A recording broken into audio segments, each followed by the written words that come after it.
Have you ever wondered who drew the blueprint of your life? The one that shaped how you think, how you love, or even how you survive? Was it designed for freedom or for fear? Because most of us didn't draft our own plans. We simply built upon what was given. Yet, here's something we often overlook. Structure drives behavior. In a building with a lift, most people would naturally take the lift rather than the stairs. In the same way, structural routines and habitual responses we acquired from early experiences can quietly condition how we live. This is until new awareness allows us to choose differently. Some of us may have good structures in place. They are like scaffolding that helps us grow, adapt, and succeed. But others may not even realize what kind of structure has shaped who they are today. We go through each day doing what we know, what we have learned, even when some of those patterns has quietly worked against us. And sometimes, without realizing it, we keep building on designs that cause us to react and respond in ways that slowly spiral us downward. Do we even notice? Today, let's explore a new blueprint and learn how you can take that pencil back and redesign your life. Welcome back to Journey Life Together, a self-improvement podcast. I'm your host Roland, a clinical counselor, marriage and family therapist, and also a relationship coach. We are in the midst of our restoration series. This is a year-long series, and we started our journey with these 3 episodes: a new beginning, a new vision, and a new heart. Each episode has been like a quiet conversation, exploring who we are becoming and what it takes to be whole again. And today, we turn to a new blueprint because before anything can be restored, there must first be structure, something steady that holds everything else together. Blueprints are everywhere, in the homes we lived in, the cities we walk through, and even in the meals we cook. Each begins with an intentional design, like lines drawn with purpose and hope. And just like those, we too carry blueprints within us. They are like invisible structures that shape how we think, how we feel, and how we relate. Our internal blueprint quietly guides the way we make decisions and the way we respond in moments of crisis. It also directs how we love, how we handle conflicts, and manage our big emotions. Finally, it guides us to navigate through the pains and sufferings we go through in life. So here's the big question I'd like you to reflect on today. Does your blueprint still serve you, or is it time for a new design?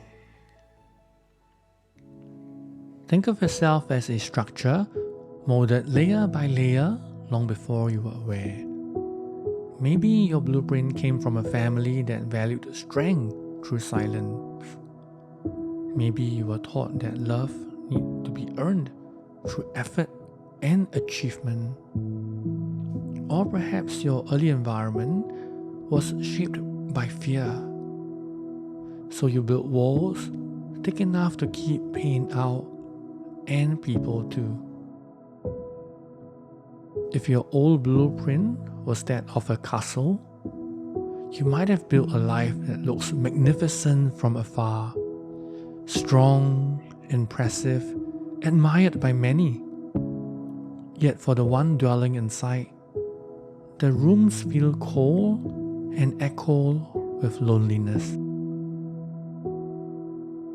And if your blueprint was that of a dungeon, you might feel strangely safe in the darkness because that's all you've ever known. For some, safety comes from hiding. For others, it comes from performing. And yet, both are homes built from blueprints drawn long ago. Perhaps by the hands that meant well, but didn't always know how to build something better and good. Our blueprint wasn't drawn overnight. It was sketched and etched through years of experiences, from what we've been told, from what we've seen, and from what we've learned. perhaps about how to stay safe and survive. So much of what we do today can run on those old designs that perhaps are meant solely for survival.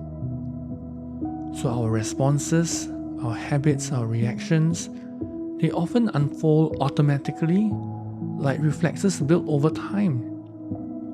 When something triggers us, it's almost like muscle memory, as if like a knee-jerk reaction. Some of us will shut down or withdraw. Some will overthink or try too hard to be in control. Some will push themselves so much to the point they got burned out. Dear friends, if we want to move beyond surviving and towards thriving, we may need to let go of these old designs that once kept us safe, but also bounded. Because these designs that once protected us may be the very one keeping us stuck, leading us to repeat cycles that no longer help us grow today. Perhaps deep down, a part of us knows something needs to change, but change is hard because the old blueprints bring familiarity that feels seemingly safe. Here's the truth: you're not bound by your old design. You are the architect of your life today.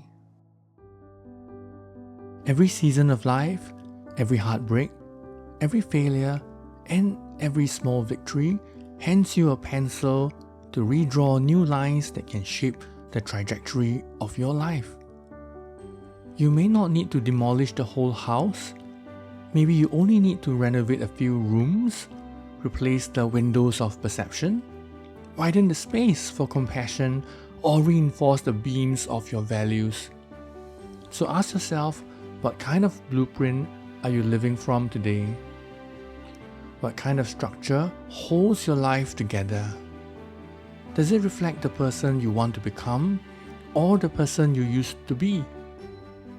Is it firm enough to hold you through changes in life? Is it strong enough to weather life's storm? Or steady enough to love fearlessly, yet with boundaries without losing yourself? Perhaps as you're listening to this, you may come to realize that you've never really had a very clear blueprint to begin with. It's not that you lack desire or discipline. Maybe it's simply because no one has ever shown you how to design one. Dear friends, you are not alone. Many of us grew up learning to survive without realizing what parts of ourselves we compromise just to stay in line. We learn to cope without fully understanding what it means to connect with our emotions, or know how to grieve well and rise up again from the adversities we face. As Dr. Brené Brown, author of Daring Greatly, once said, we can't give what we don't have, and we can't teach what we don't know. I remember as a child I was taught to draw flowers, to begin always with a circle for the bud, surrounded with semicircles for petals, add a line for the stalk, and finish with a few leaves. The quiet truth is, we model after what we were taught. We observe, imitate, and adopt patterns from what we've seen or learned. Maybe you grew up learning that emotions should be tucked away, that strength means keeping it together no matter how hard it gets, to not ask for help. Maybe you learned that your self-worth is tied to how much you can achieve, or that love only stays when you please everyone else. We take these early sketches and trace them over and over again until they become the outlines of who we think we are. The challenge comes when we become fixated to only on that singular way of thinking, feeling, or responding, like how I first learned to draw a flower, and if that remained the only way to draw a flower, I would have missed out 1,000 other ways to do so. Dear friends, if you're honest enough with yourself, are you fixated to a certain way of coping or responding?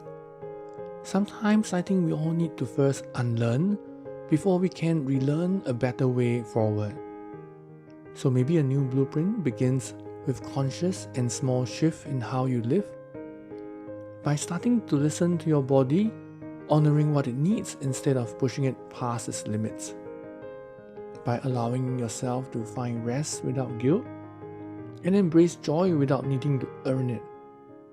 By practicing to be fully honest with yourself, even when the truth feels uncomfortable.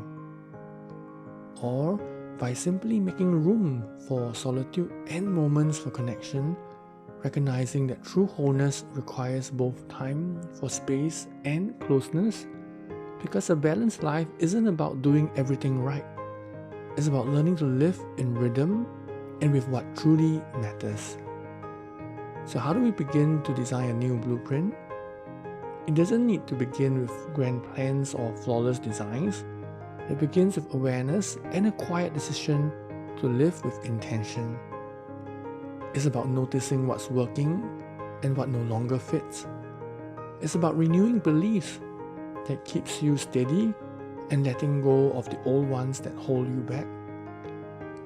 It's about building new habits that nurture growth and quitting those that quietly drain your strength. Designing a new blueprint brings light into the places you once left unexamined. It requires us to look at ourselves with gentleness, not judgment, and asking what still serves me, what change do I really need? Maybe it's time to change from pleasing to being authentic, from rushing to resting, from holding all things together by yourself to allowing others to support in difficult times.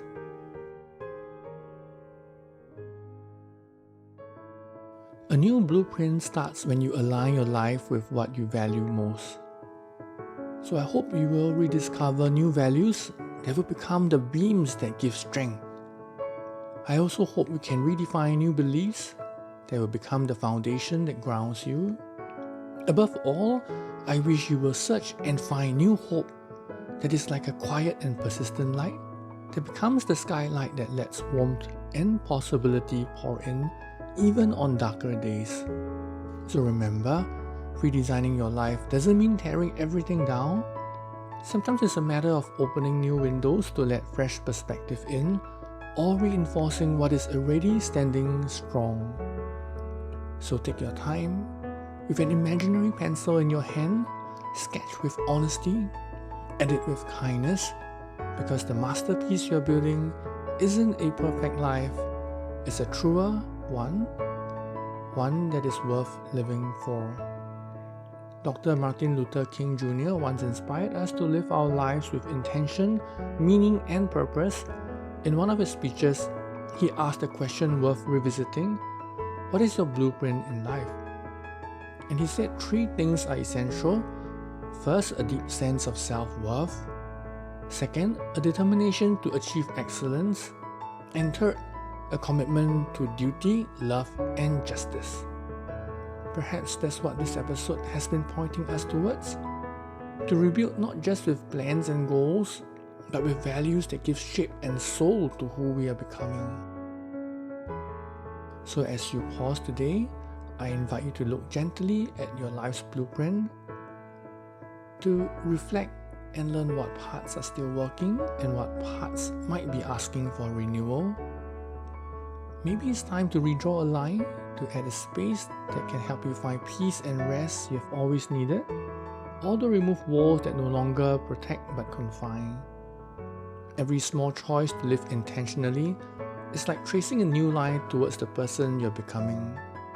And as you keep growing with awareness and make constant positive shifts with your new blueprint, may your life begins to be reshaped with a new hope, strength, and grace.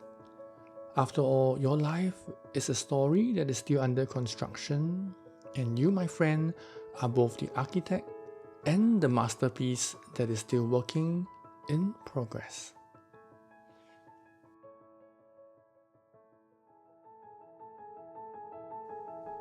Once again, this is Journey Life Together. Thank you for joining me as we explored this episode called A New Blueprint. The views, reflections, and suggestions shared in this episode are for educational and informational purposes only. They are not intended to replace guidance from your therapist, doctor, or other qualified healthcare professionals. If anything in today's episode stirred questions or even emotions for you, I encourage you to seek support from a trusted therapist or professional who can walk that journey with you. Until next time, join me again in the next episode of Journey Life Together.